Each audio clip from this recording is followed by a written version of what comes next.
Montana Territory, July 1879. The sun was setting low behind the crazy mountains when Boone Gallagher rode into the valley and saw a girl standing near the split-rail fence with her fists clenched and her jaw set like stone. She looked young, maybe 20. Her dress was plain, dust-stained, but her spine was straight like she had learned young never to bend for anyone. Boone pulled his horse up just outside the yard. His boots hit dirt and he tipped his hat back, eyes narrowing at the way she stood like she was guarding something. Or maybe herself. "You lost?" the girl asked. Her voice was steady, but her eyes flicked to the house behind her. "No, ma'am," Boone said. "I am right where I need to be." She did not smile. "You here for my father?" Boone looked toward the front porch, where a man sat in a rocking chair with a bottle in hand and his boots kicked up like he owned the whole valley. "Yeah," Boone said. "Name's Boone Gallagher."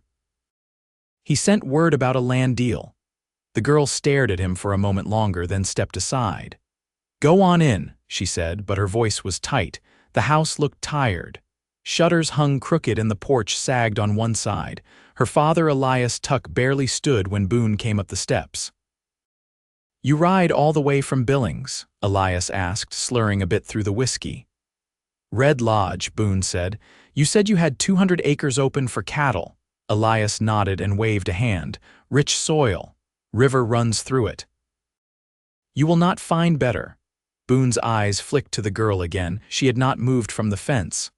"What's the catch?" Boone asked. Elias chuckled. "You are a smart one. The land is yours, all of it, but I want something in return." Boone waited.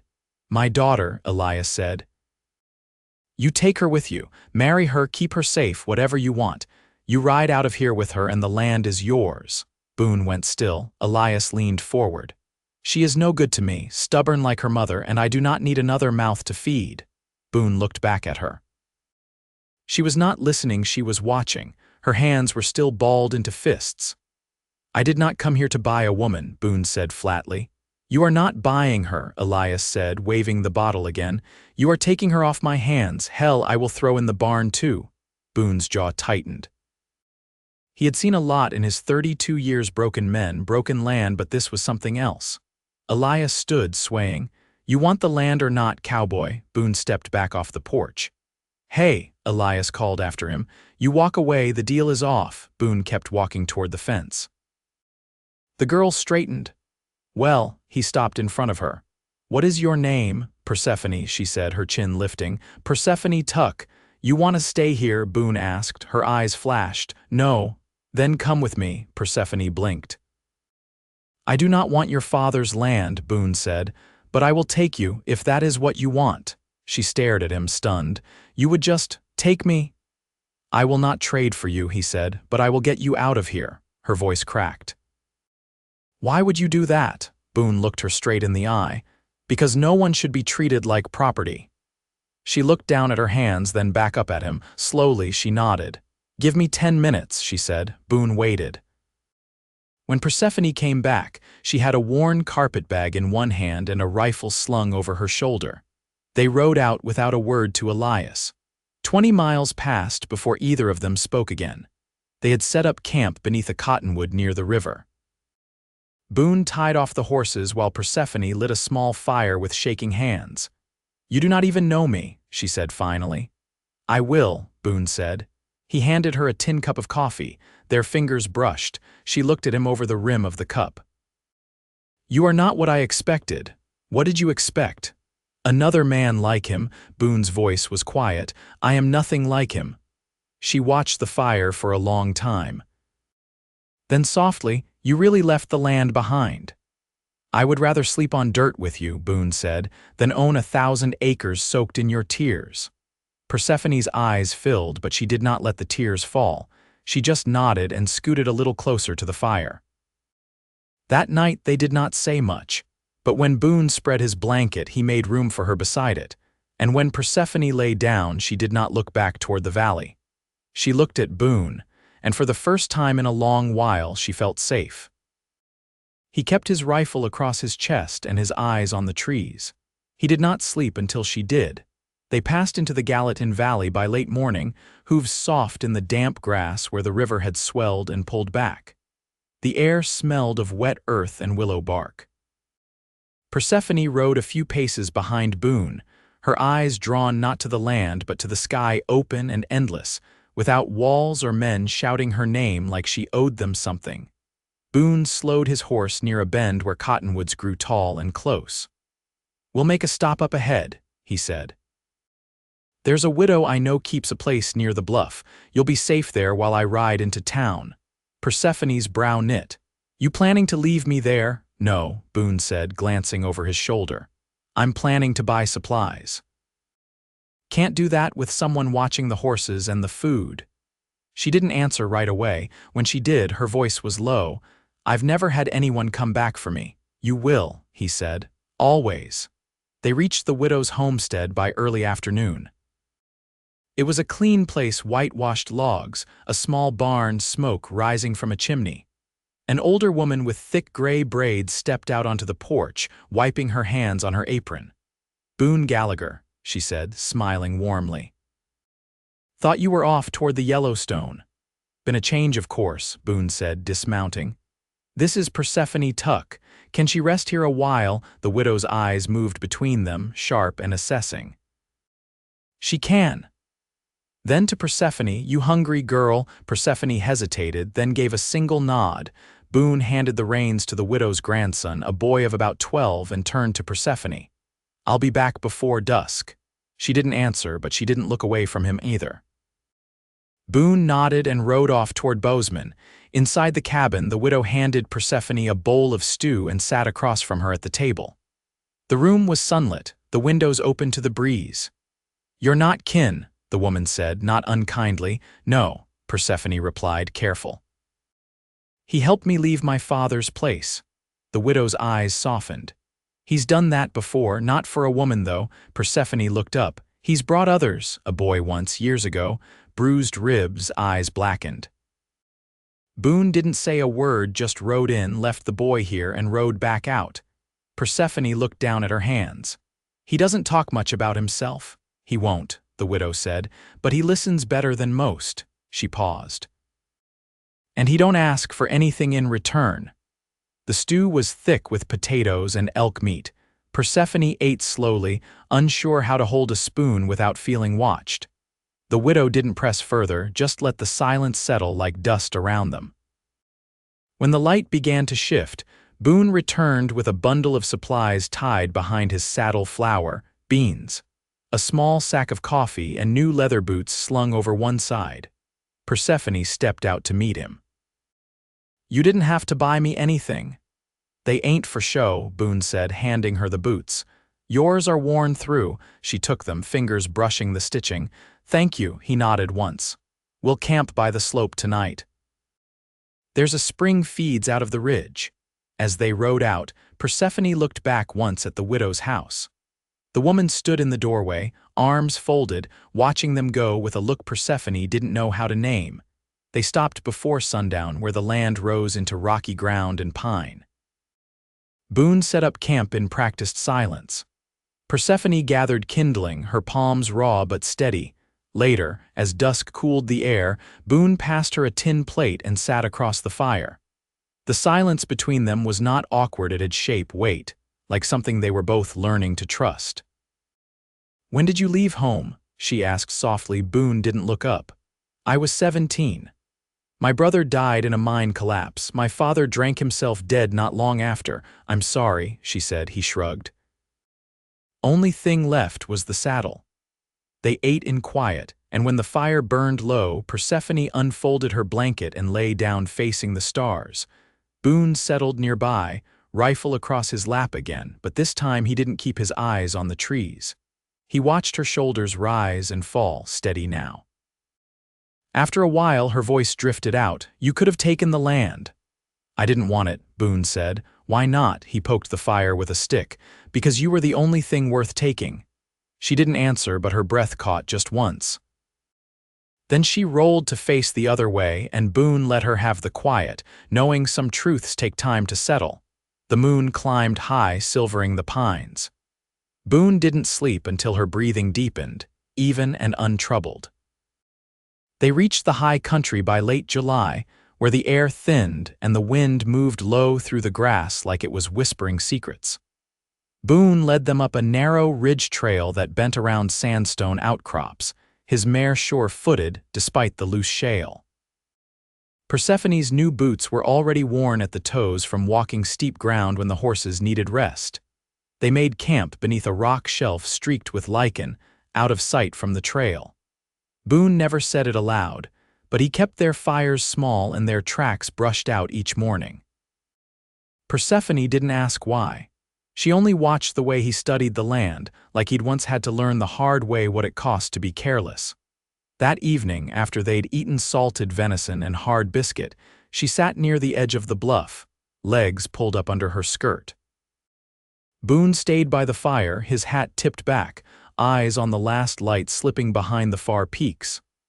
"I used to think the world ended at the edge of our pasture," she said. "Past that, I figured it was just sky." Boone didn't turn. "And now," she traced a line in the dirt with a stick. "Now I know how much I don't know." He stood, crossed to the bluff, and lowered himself beside her. The silence between them felt different up here, less guarded, more like something shared. "My mother was from Kentucky," she said. "She sang when she mended clothes, hummed mostly." I forgot the sound of it for a while. Boone looked at her hands, resting quiet in her lap. "You remember it now, some days." She glanced at him. "Did your mother sing?" "No," he said. "She reads scripture out loud when the rains came." Said the thunder was God's way of making men listen. Persephone smiled faintly. "You believe in that?" "I believe in rain," Boone said, "and that it comes when it comes." They sat with the dusk settling around them like a shawl. Persephone pulled her sleeves tighter. Boone rose wordlessly, fetched his coat from his saddle roll and draped it over her shoulders. She caught his wrist before he could step back. "Why'd you really come to my father's place?" she asked. Boone met her eyes.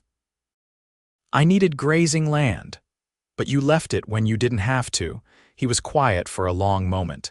"Then, I've seen enough land to know it's only as good as what you build on it. And I saw no future in a place where a man could give away his own blood." The wind shifted and brought with it the faint scent of pine sap and river rock. She leaned into the coat he'd given her, the weight of it grounding her. "Boone," she said softly. "I wouldn't have lasted another winter there." He nodded once. "You won't have to." Later, she fell asleep near the fire, curled beneath her blanket with the coat still wrapped around her. Boone stood watch from the ledge, moonlight silvering the brim of his hat. His rifle stayed across his chest, but his gaze strayed more often to her than the trees. In the morning, they packed camp and rode west, the mountains shifting behind them like slow-moving waves. They passed no travelers, only elk tracks and the distant cry of a hawk. By mid-afternoon, they came upon a stretch of rolling grassland bound by a crooked stream and flanked on the far side by cottonwoods. The soil was dark, and the creek ran steady even in the heat. Boone pulled up his horse and stared out across the field. "This is what I was looking for," he said. Before everything else changed, Persephone shaded her eyes. "It's beautiful." He dismounted, walked the edge of the stream, knelt to scoop a handful of water and let it run through his fingers, watching how it caught the light. "This would be good land for cattle," he said. "And planting." She stayed on her mare, watching him move through the grass. "You thinking of settling here?" she asked. Boone looked up at her. "I'm thinking about what it'd mean to stop running." Persephone slid down from her saddle, boots sinking into the soft turf. "You wouldn't be doing it alone." He didn't answer right away. Then he walked back toward her and reached out, not touching, but close enough she could feel the heat of his palm. "I don't know what kind of life you want," he said, "but I'd offer you one built slow and honest, no shouting. No trading, just days we make for ourselves." Persephone looked at the land, then at him. "I want a garden, a place to hang laundry without someone tearing it down. I want to stand on a porch and know no one's coming to take anything from me." Boone's voice was low. "Then we'll build that." She took his hand then, not tentative, but firm as stone. And Boone, who had never planned on staying anywhere longer than a season, closed his fingers around hers like he'd been waiting for that wait his whole life. They pitched camp beside the cottonwoods, not as travelers, but as people laying claim to something earned. That night, Boone didn't keep watch. He lay beside her on the grass, the sky wide above them, and slept with his rifle set aside for the first time in years. The first fence post went into the ground 2 days later, after Boone walked the boundary twice and counted the paces between the cottonwoods and the rise where the grass grew thickest. Persephone watched from the bank where she'd begun clearing thistle from the stream edge, sleeves rolled and skirt pinned to her knees with a bone clasp she'd found in her bag. The sweat on Boone's back darkened his shirt between the shoulders, and he worked without comment, each strike of the mallet clean and sure. She waited until he paused to drink before approaching. "You always work like that?" she asked, crouching near the creek to rinse her hands. "Only when the place is mine," he said, "and this one will be." She tilted her head toward the line he'd begun. "You mean to fence the whole stretch?" "I do," he said. "Enough to hold cattle, maybe a pair of mules." "We'll need both come winter." Persephone ran her thumb along a nettle welt on her palm. "You think this land's better than the one you left?" Boone lowered the tin cup. "I didn't leave that one because it was bad, I left because it cost too much." She stood and dried her hands on her skirt. "You think this one'll come cheap?" Boone met her gaze. "No, but the price don't feel wrong." Later, she chopped roots from the garden plot he'd marked beside the cottonwoods. The earth turned easier than she expected, and her body ached in new places that night. Boone cooked while she soaked her feet in the stream, the cool water numbing her toes. "You ever plant before?" he asked as he stirred the beans. "I helped my mother with onions and chard," she said. "But it didn't take. Shade choked it out." He handed her a plate. "This land's got sun enough." She ate slow, leaning against a tree. Boone sat nearby, the firelight soft on his jaw. He didn't speak again until she'd finished. "You ever think about what you'd do if you could choose anything?" he asked. She looked at him, uncertain. "I mean it," he said. "Not just what you'll do now. What you would have done if no one had ever told you what you had to be." Persephone thought for a long while, her fingers tracing the rim of her plate. "I'd have made fabric," she said finally. "Dyes from roots, threads from flax. My mother had a small loom once. I used to watch her weave blue into brown, make something out of nothing." Boone nodded. "You still could." She gave a small, tired laugh. "I don't know where to find flax, Boone." "Then we'll trade for seed," he said. "And build you a loom." Persephone looked at him, the fire reflecting in her eyes. "You keep saying we." "I mean it every time." The next morning, they took the packhorse and followed the creek west until they found a patch of muskrat holes and a stand of chokecherry trees.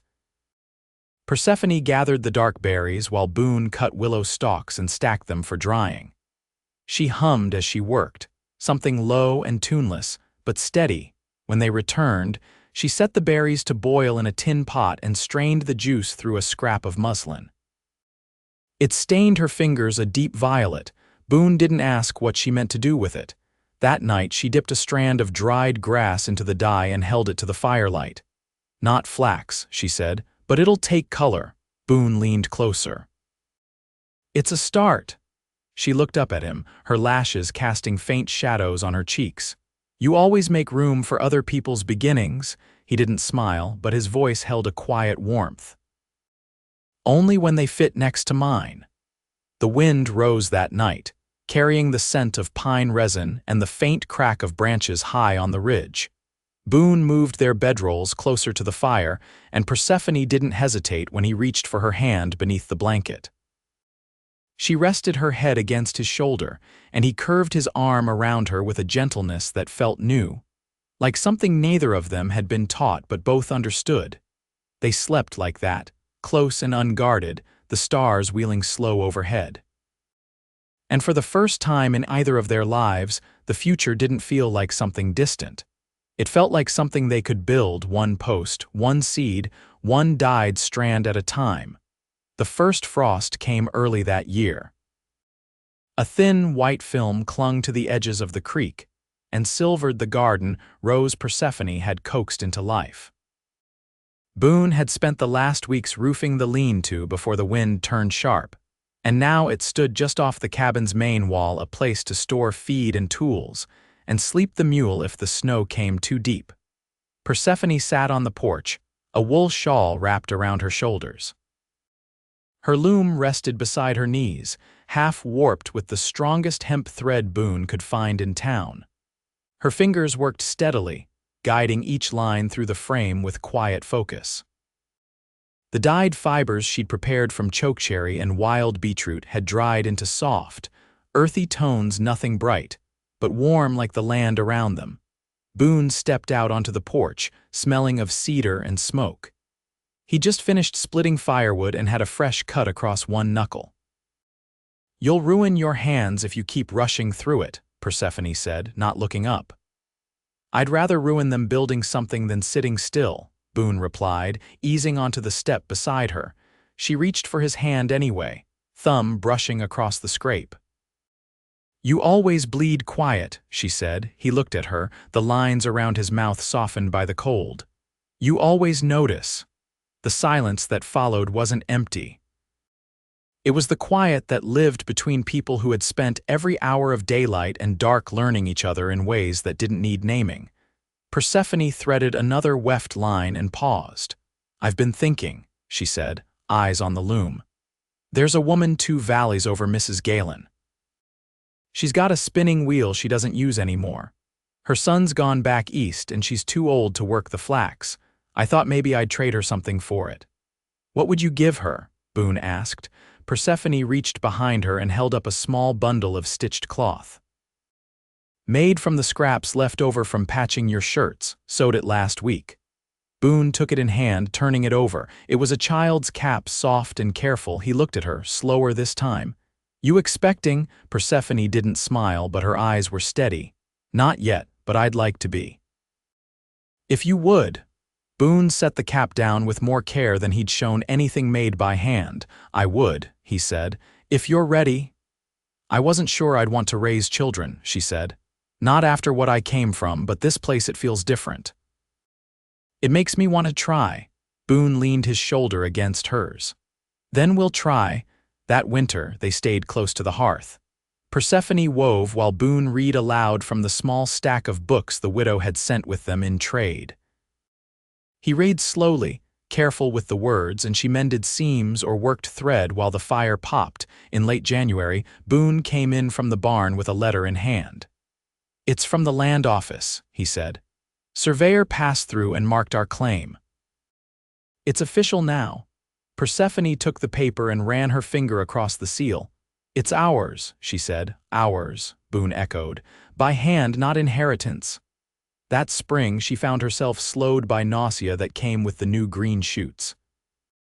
Boone noticed first how she lingered longer in bed, how the smell of rendered fat turned her pale. He didn't ask.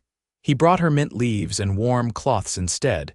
By the time the baby moved inside her, Boone had built a cradle from pine he felled himself. He carved the rails with small wildflowers and painted the inside with milk wash. Persephone gave birth in late October, the same week the cottonwoods dropped their gold. The widow came down from her ridge to help, and Boone stayed just outside the door, his hands clenched in his lap, listening. When the cry came sharp and certain he didn't move for a long time, only let his breath out slow, as if he'd held it since the day he met her. Persephone named the girl Wren, after the small bird that nested each year beneath their porch. Boone held her that night, his daughter swaddled against his chest, and looked at Persephone where she lay, tired and hollowed out and shining in the lamplight. "I didn't know a man could feel like this," he said quietly. Persephone reached for his hand. "What does it feel like?" "Like I've been waiting my whole life to come home." They didn't leave the valley after that. The seasons turned, and they turned with them, planting, harvesting, mending, raising.